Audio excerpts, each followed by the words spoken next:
பொண்ணா இருக்கிறது எவ்வளவு கஷ்டம்னு தெரியுமா? ஒரு நாள் கூட மூச்சு விட முடியாது. பெருசா வந்துட்டான் கிளாஸ்ட்ரோபோபிக். கல்யாணத்துக்கு முன்னாடி அப்பா அம்மா ரூல்ஸ் ஃபாலோ பண்ணணும், கல்யாணத்துக்கு அப்புறம் புருஷனோட அப்பா அம்மா ரூல்ஸ் ஃபாலோ பண்ணணும், அப்புறம் குழந்தை பெத்துக்கணும். பொண்ணா பிறந்தா இன்னும் குழந்தைங்களை பெத்துக்கணும். How does it matter? It's just 9 months per child. உங்க ட்ரீம்ஸ், உங்க ஆசைகளுக்கெல்லாம் குட் பை சொல்லிடணும்.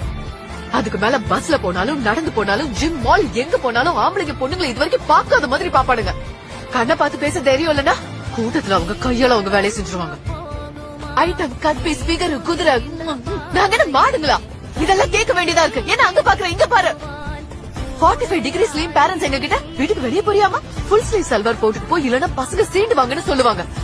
நாங்க என்ன பண்றதுன்னு சொல்லு? பாப்கார்ன் மாதிரி வெயில வெடிக்கணுமா? இப்ப புது ட்ரெண்ட் வேற. போட தொடர்ந்தா nude pics. Public service announcement. Dear men, பொண்ணுங்களான எங்களுக்கு உங்க நியூட் பிக்ஸ் பார்க்க இன்ட்ரெஸ்ட் இல்ல. So just zip it up.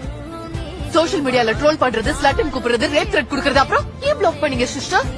So யாரு தப்பா நடந்துக்கிறது? பசங்க. யாரு பொண்ணுங்களை சேர்ந்துறது? பசங்க. ஹராஸ் யாரு பண்றது? பசங்க. ஆனா யாரோட ஃப்ரீடம் போகுது? பொண்ணுங்களான எங்களோடது. நாங்க ஒண்ணு இங்க ஜாலியா போய் சொல்லல. அவன் நாங்க வீட்டுக்கு தெரியாம வெளியே போவோம் தான். ஆனா அதுக்காக எங்க கேரக்டர் சரியில்லைன்னு அர்த்தம் இல்ல. ஒரு தடவை தான் வாழ்க்கை கிடைச்சிருக்கு, அது வாழ முழு உரிமை இருக்கு.